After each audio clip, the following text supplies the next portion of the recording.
আসন্ন লোকসভা নির্বাচনের আগে নিজের প্রার্থীপদ নিয়ে সংশয়ের সুর শোনা গেল সৌগত রায়ের গলায়। দল কাকে মনোনয়ন দেবে জানি না, এমনটাই বলতে শোনা গিয়েছে সৌগত রায়কে। উত্তর চব্বিশ পরগনার বরানগরের একটি সভায় গিয়েছিলেন সৌগত। সেখান থেকেই এমনই নানা মন্তব্য করতে শোনা গিয়েছে তাঁকে। দল মনোনয়ন দিলেও জিততে পারবো কিনা তা জানি না, এমনটাও বলেছেন সৌগত রায়।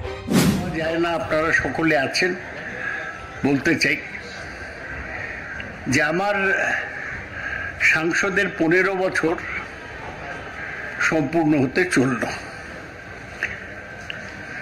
এরপর কি হবে আমি জানি না, দল কাকে মনোনয়ন দেবে, যদি আমায় দেয় আমি জিততে পারবো কিনা, এগুলো সবই অনিশ্চয়তা।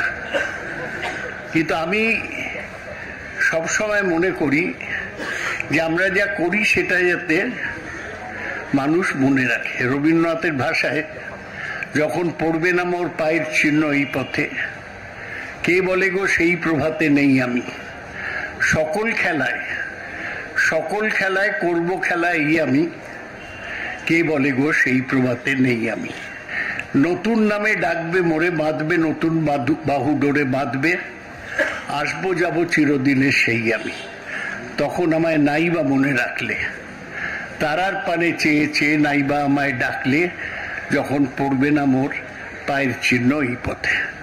তাই ভবিষ্যতে কি না হবে না ভেবেই আমি আপনাদের কাছে খুব সংক্ষেপে আমার দু একটা কাজের কথা বলতে চাই। সাংসদের থেকে লোকে 2-3টে জিনিস আশা করে। প্রথমত নিশ্চয়ই আশা করে যে তার সাংসদ গিয়ে ভারতবর্ষের লোকসভায়। এই সময় ডিজিটাল।